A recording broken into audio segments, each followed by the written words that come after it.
1852ခုနှစ်ပထမအင်္ဂလိပ်မြန်မာစစ်ပွဲပြီး26နှစ်ကြာမှာတော့မြန်မာနိုင်ငံဟာဒုတိယအကြိမ်မြောက်နယ်ချဲအင်္ဂလိပ်တို့ရဲ့ကျူးကျော်စစ်ကြီးနဲ့ထပ်မံရင်ဆိုင်ခဲ့ရပြန်ပါတယ်။ကုန်းမောင်အင်ပါယာရဲ့အချက်ချကြတဲ့အောက်မြန်မာပြည်ကုန်တယ်ရေးနယ်မြေတွေဆုံးရှုံးခဲ့ရတဲ့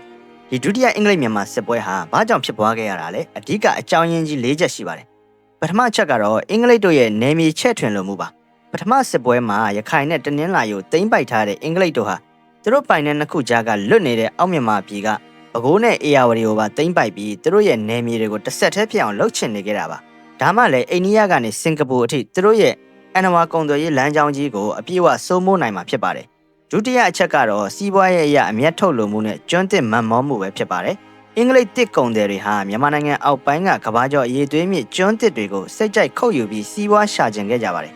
ဒါအပြင်ရန်ကုန်စိတ်ကမ်းကိုအခြေခံပြီးတရုတ်ပြည်အနောက်ဘက်ထိပေါက်ရောက်မဲ့ကုန်သွယ်ရေးလမ်းကြောင်းတစ်ခုကိုဖောက်လုပ်ဖို့အတွက်မြန်မာပြည်အောက်ပိုင်းကိုမဖြစ်မနေသိမ်းပိုက်ဖို့ပြင်ဆင်လာခဲ့ကြပါတယ်။တတိယချက်ကတော့စစ်ဖြစ်ဖို့တမင်အကွက်ဆင်ခဲ့တဲ့ရန်ကုန်မြို့ဝန်နဲ့အင်္ဂလိပ်သင်္ဘောကပတိန်များရဲ့ပဋိပက္ခပဲဖြစ်ပါတယ်။ရန်ကုန်မြို့ဝန်ဦးအုပ်ဟာမြန်မာရေပိုင်တဲ့ဥပဒေကိုချိုးဖောက်ပြီးတစ်ခိုးထုတ်ဖို့ကြိုးစားနေတဲ့အင်္ဂလိပ်သင်္ဘောကပတိန်2ဦးကိုဒဏ်ငွေရိုက်ခဲ့ပါတယ်။ဒါကိုအင်္ဂလိပ်တို့ကအကြီးကျယ်မကြေမနက်ဖြစ်ပြီးအိန္ဒိယပြည်ခံချုပ်လော့ဒါလဟိုစီကရေတပ်ဗိုလ်ချုပ်ကြီးလင်းဘတ်ဦးဆောင်တဲ့စစ်သင်္ဘောတွေကိုရန်ကုန်စိတ်ကမ်းစီစေလွတ်ကချင်းချောက်စစ်ဆေးကမ်းခဲ့ပါတယ်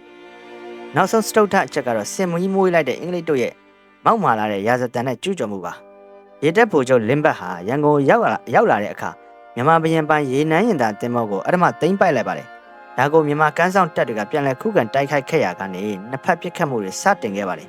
အင်္ဂလိပ်တို့ကရောချင်းငွေအမြောက်များနဲ့မတရားတဲ့ရာဇသံတောင်းဆိုချက်တွေကိုပေးပို့ခဲ့ပြီးမြန်မာဘက်ကလိုက်လျောဖို့စ조사နေစဉ်ပါတယ်